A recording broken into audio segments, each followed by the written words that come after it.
Samantala, pangungunahan naman ni Pangulong Aquino ang National Day of Prayer and Solidarity sa Palasyo na idadaos sa ika-20 ng Enero.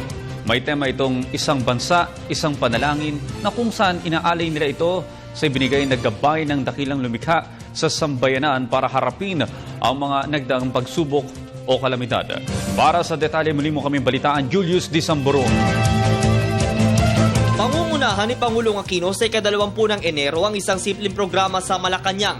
Kabilang dito ang National Day of Prayer and Solidarity na gagawin bilang pagkilala ng mga Pilipino sa gabay ng dakilang lumikha.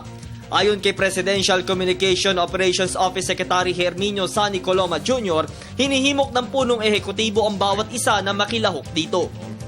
Sa Lunes, ika-20 ng Enero, maunguna si Pangulong Aquino sa isang simpleng programa na idaraos sa Malacanang, ang National Day of Prayer and Solidarity na may temang One Nation in Prayer o isang bansa, isang panalangin, ay gaganapin bilang pagkilala ng sambayanang Pilipino sa kapangyarihan ng poong may kapal na gumagabay sa ating sama-samang paglalakbay tungo sa na maaliwalas na kinabukasan.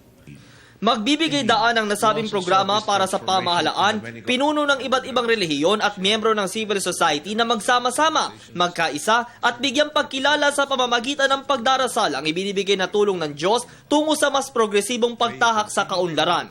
Nananawagan ang Pangulo na makiisa ang lahat ng mga mamayan sa panalangin sa araw na ito. Nauna pa rito, binanggit ng Pangulo sa kanyang talumpati sa Van de Honor na idinaos noong Biyernes.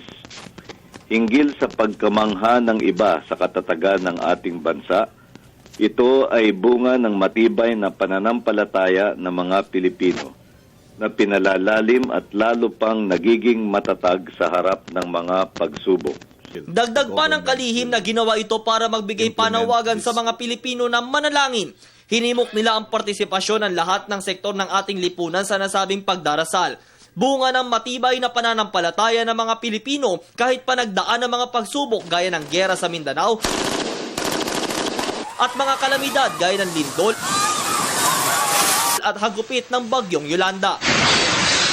Hindi natitinag ang ating determinasyon at kakayahang bumangon at magbagong tatag dahil nauugat ito sa ating paniniwala, kabutihan at kapangyarihan ng Diyos.